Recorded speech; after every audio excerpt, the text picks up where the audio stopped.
Welcome, everybody. In this episode, we take a look at curating those leads which come into your business using AI.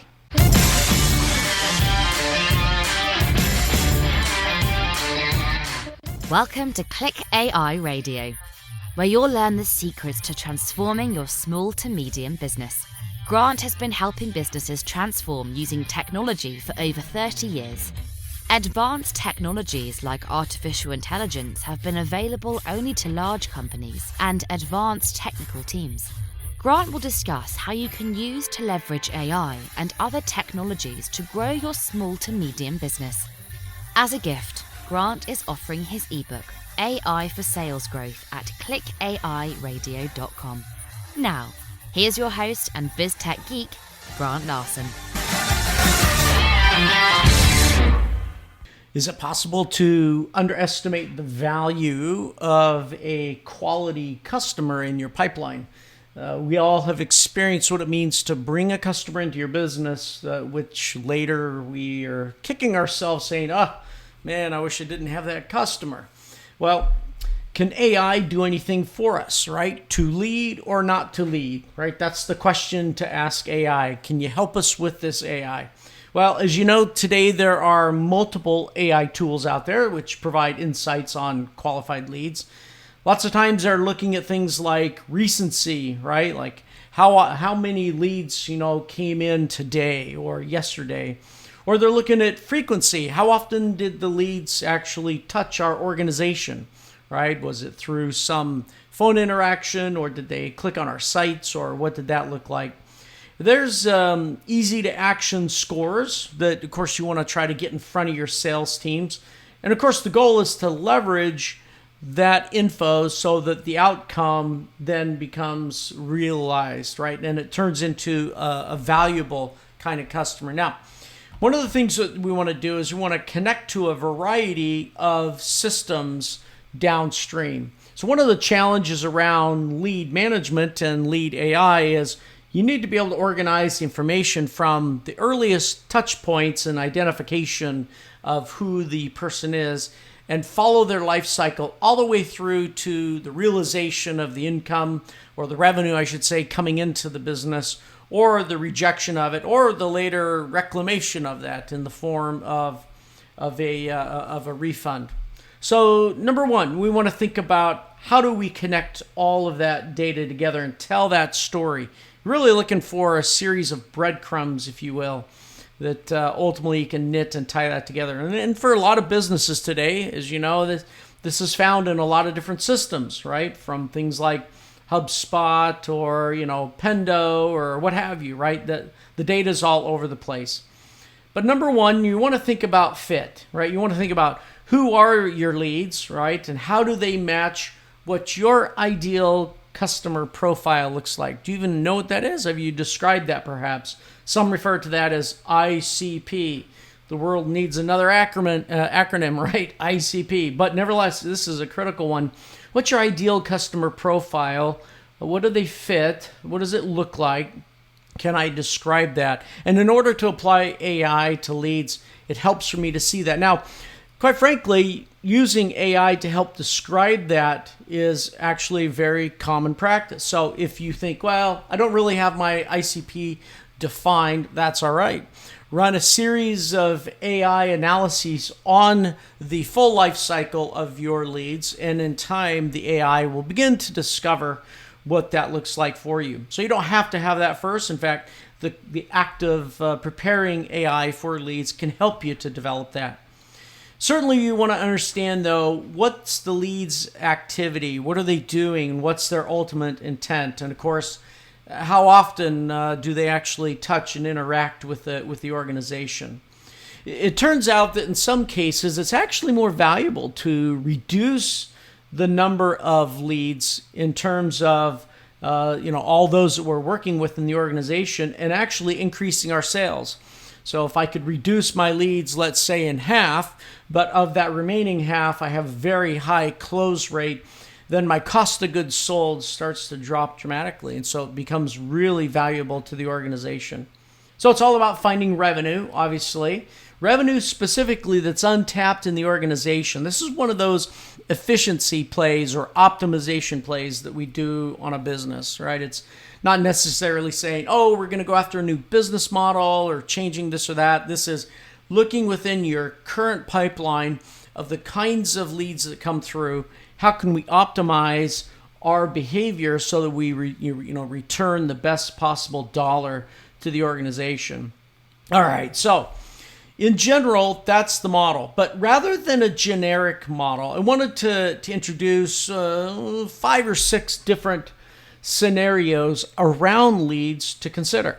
All right, so one of these is around product profitability impact, and I'll come back to these here in a minute. There's lead or customer segmentation. Another or third scenarios around date or time of sale. There's refund impacts around leads. There's demographics, obviously, for leads.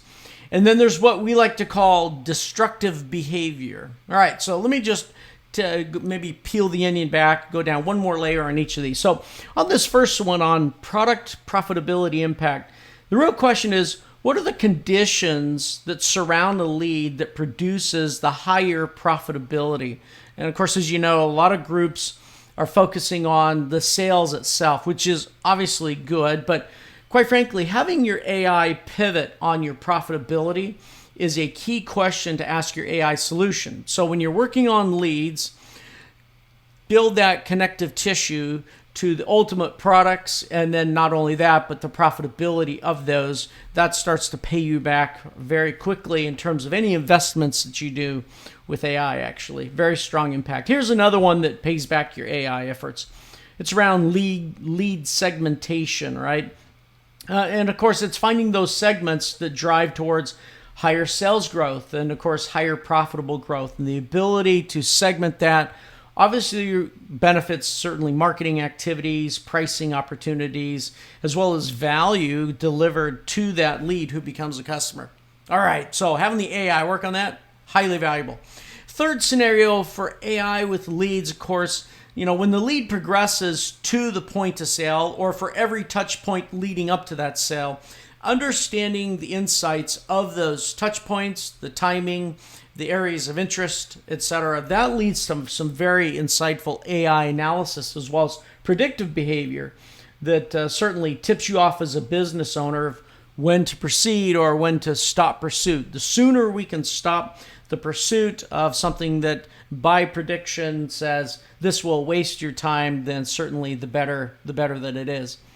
I had an experience one time with an organization that was trying to sell something, and at one point I was not giving the cycles, and the salesperson looked at me and said, I'm going to stop talking to you. I said, yeah, it's probably a good idea. So he figured out, I wasn't going to be the right one. So the better, the sooner, of course, we can find these, the better. So date, time of sale, meaning all the touch points throughout the life cycle of the lead. Those scenarios, obviously very critical. Ask your AI to look into that. Number 3, places to put the AI for leads is around refund impact. And of course, this is when your lead turns into a sale, of course, that ultimately then turns into a refund. And it's certainly critical to understand what those look like and how we can get away from and move away from those sort of situations. The fifth scenario is around demographics, so lead demographics. Now, sometimes this can also be aligned with lead segmentation, but not all segmentations are demographic based. And so that's why we break it out, because we see situations where organizations actually treat that as a separate segmentation. So within some segmentation that they'll then do further demographics work. And of course, it permits you to focus your messaging and your marketing into sub-markets where things have historically been lucrative or for which you have a high predictive probability. So applying leads to this sub-area around demographics for your leads, very, very powerful. All right, and then the last one I'll mention here is around what we call destructive behavior. And I recall early on when we first started applying AI for companies, and we got to a point where we said to one of our clients, oh, and by the way, look, we've been able to prove out here with high probability, you need to stop having salesperson X with product Y in this particular scenario. And the client went, huh? Wow, okay.